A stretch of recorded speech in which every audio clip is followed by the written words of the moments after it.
అంతవరకు ఏడాదికి 10 అంతకు మించి చిత్రాల్లో నటించిన మెగాస్టార్ చిరంజీవి తన సినిమాల సంఖ్యను 8కి పరిమితం చేసుకున్న సంవత్సరం 1985.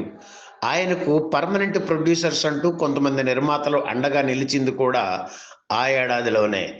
కమర్షియల్గా చిరంజీవి స్థాయిని పెంచిన సంవత్సరం 1985. ఆ ఏడాదిలో విడుదలయ్యి విజయం సాధించిన చిత్రం దొంగ. కోదండరామిరెడ్డి దర్శకత్వంలో టి. త్రివిక్రమరావు నిర్మించిన ఈ సినిమాలో రాధ హీరోయిన్. తమిళ రచయిత వియత్నాం వీడు సుందరం అందించిన దొంగ చిత్రకథలో కొత్తదనం ఏమీ లేదు.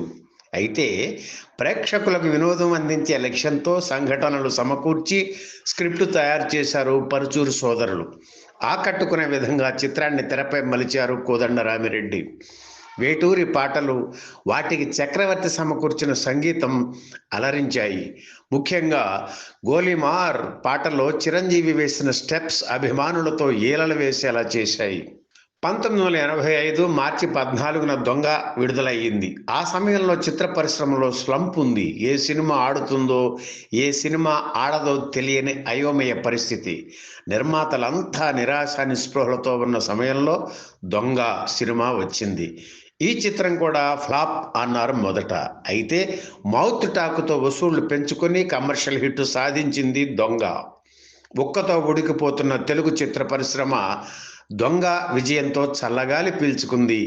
చిరంజీవి చిత్రాలకు స్లంపు లేదని దొంగ విజయం నిరూపించింది. 16 కేంద్రాల్లో 100 రోజులు పూర్తి చేసుకోవడంతో జూన్ 23న చెన్నైలోని అడయార్ గేట్ హోటల్లో శతదినోత్సవం నిర్వహించారు. అందాల నటి శ్రీదేవి ముఖ్య అతిథిగా హాజరై జ్ఞాపికలు అందజేశారు.